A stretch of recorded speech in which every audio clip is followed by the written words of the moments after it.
Good afternoon বন্ধুরা, তোমরা সবাই কেমন আছো? তো আজকে আমি তোমাদের সাথে শেয়ার করছি কাতল মাছের দই পোস্ত। যদিও সেটা আমার মা বানাচ্ছে। তো অনেক দিন ধরে মার হাতে খাবার খাচ্ছি না বলে মাকে আজকে আবদার করলাম, মা তোমাকে আজকে মাছটা বানাতেই হবে। মা প্রথমে কিন্তু রান্না করতে চাইছিল না। মা তো নিরামিষ খায়, মাছ মাংস এগুলো ছোঁয় না, মানে রেগে যায় বললে রান্না করার কথা।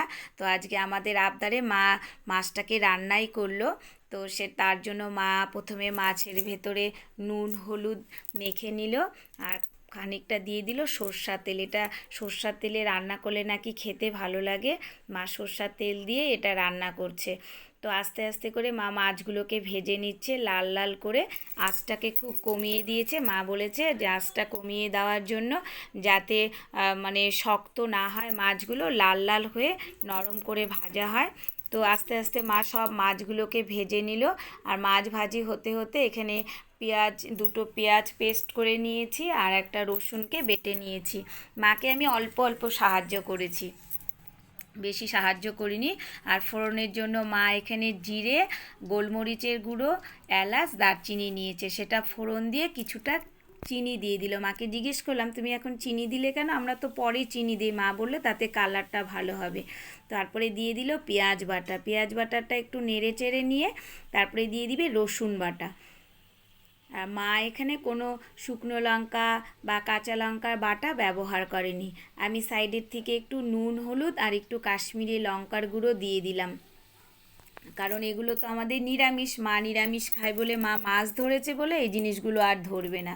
আর আমি পোস্ত বেটে রেখেছিলাম, সেই তেলটা মশলাটা হয়ে গেলে তেল ছেড়ে দিয়েছে। এবার দিয়ে দিচ্ছে মা পোস্তর থেকে, মানে পোস্ত বাটাটা দিয়ে আবার নেড়ে চেড়ে তারপরে দিয়ে দিচ্ছে দই। এখানে একটুখানি দই নিয়েছে, আর তার ভেতরে দিয়ে দিচ্ছে একটু নুন দিয়ে এটা ভালো করে ফেটিয়ে নিয়ে তারপরে আবার একটু জল দিয়ে সেই পোস্ত বাটা আর মশলার মধ্যে দিয়ে নেড়ে নিল। মা এখানে কোনো চামচ ব্যবহার করেনি, আঙ্গুল দিয়েই করেছে। মার চামচ ব্যবহার করতে ভালো লাগে না, ওর জন্য চামচ ব্যবহার করেনি। দেখো সর্ষে পোস্ত আর দই থেকে তেল বেরিয়ে গেছে, তারপর দিয়ে দিয়েছে কাঁচা লঙ্কা। আমরা সর্ষে দিয়ে খাই, মা কিন্তু পোস্ত আর দই দিয়ে বানিয়েছে। আজকে সর্ষে এখানে মা দেয়নি।